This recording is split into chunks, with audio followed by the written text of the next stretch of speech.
It is the largest nuclear power plant in Europe. It sits a few hundred miles south of Kyiv. It's dramatically larger than Chernobyl, which had a meltdown almost 40 years ago that is still talked about today. HBO just made a mini-series about Chernobyl. So nuclear meltdowns, as you can see, are serious. What we're seeing tonight is no joke at all. This is very dangerous stuff. Putin bombing a power plant, firefighters trying to put out fires at the plant in the middle of a war. What we're seeing changes a lot about what we assumed that we knew about Vladimir Putin. This plant powers 40% of Ukraine, we're told. So control of it, of course, is critical for Russia. But the fact that Putin doesn't seem to care if he creates a nuclear disaster is simply horrifying.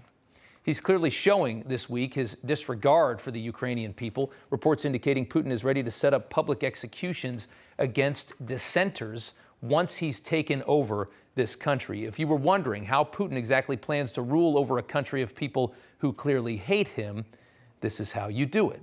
This is how dictators rule. You talk back, we blow your brains out in the town square, and we let everybody watch. So much for Ukrainians being his family, I guess. The White House says Russia has sent 90% of the troops that were on Ukraine's border into battle, so probably close to 200,000 in the country now, and is currently moving to extend its control over the southern coast, which you can see they have quite a bit of already.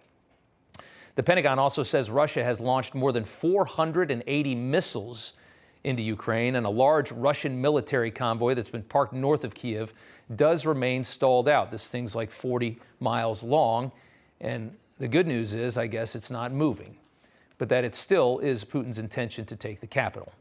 That's what we understand tonight.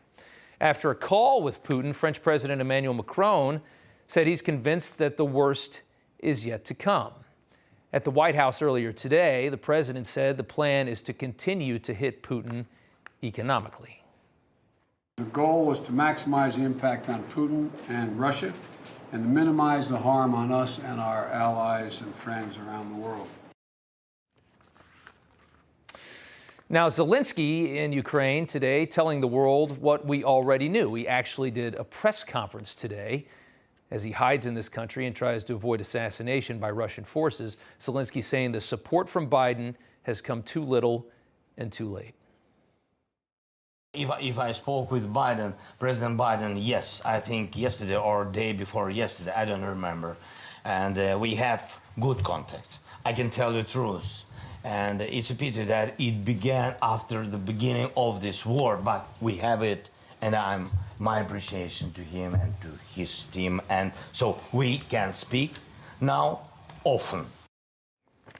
Curious to know what he really thinks in a situation where all you need is the West to turn off Russian fuel, energy in general, and it changes the whole game, and nobody wants to do it. Can you imagine what they really think? America's frenemies, as we call them, are taking notice. Asked about his relationship with Biden, the Crown Prince of Saudi Arabia, telling The Atlantic, quote, I do not care. How pathetic is that for the United States? Under Biden, that's how marginalized this country has become. We're just following whatever the EU does on Ukraine in this moment, and the Saudis don't even care what we do. And neither does Putin, for that matter. Saudi Arabia flat out ignoring repeated pleas from the U.S. to increase oil production. They're effectively siding with Russia on this thing. We're just being ignored by the Saudis. That's how small we've become. The kingdom also said that they're considering options for reducing their investments in the United States. Pakistan, another bad place, announcing it will import 2 million tons of wheat and natural gas from Russia as well. China reportedly sharing U.S. intel with Putin, as we heard last week. Iran's supreme leader blaming America's mafia regime for creating the Ukraine crisis. And we're going to talk more about Iran's connection in all this and the Iran nuclear deal coming up in just a few minutes. But we've got a real mess on our hands, and we're seeing how the world would align if this thing spun out of control. Russia, China, Iran, Saudi Arabia, North Korea, Syria, a couple others. The bad guys now have quite a coalition, and yet still, the White House shows no interest in making the one move that could shut this thing down before it does spin out of control, ending our own reliance on Russian energy and demanding that the rest of Europe follow suit immediately. Just drown it out.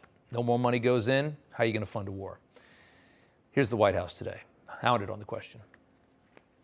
Is it just that banning all Russian oil and gas imports, that's just a cost that he thinks is too much for the American people to bear? Is the administration moving closer to banning Russian oil imports? As long as we're buying Russian oil, though, aren't we financing the war?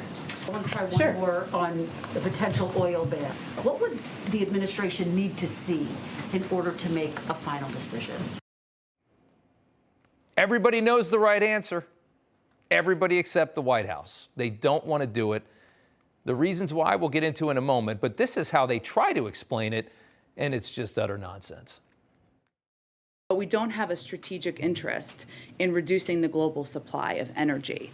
And that would raise prices at the gas pump for the American people around the world because it would reduce the supply available. And it's as simple as less supply raises prices. The biggest load of BS. Now they care about how much it costs for you to fill up your car. They didn't care 6 months ago when there was no wars going on. Skyrocketed as much as they can. Cut off the XL pipeline.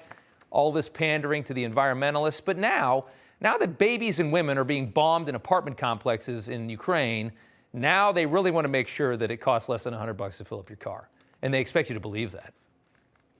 They have no answer as to why we're still sending close to $100 million every single day to Vladimir Putin so that he can fund this invasion. They will not answer the question. It's gotten to the point, though, because it's so ridiculous, that you even have Democrats like Nancy Pelosi, even ones like her. Typically, they care way more about political unity than the actual mission or protecting your country or doing the right thing. Even the hyper-partisans like Pelosi are actually breaking with the White House and saying, yeah, we need to get rid of Russian oil, and the Europeans do too. Take a look. I'm all for that. Ban it. Ban the oil. Ban the oil come from Russia. Yeah. The White House Deputy Secretary, press secretary, which I hope spoke on their own behalf and nobody else's behalf, basically said we don't have a strategic interest in reducing the global supply of energy. They're so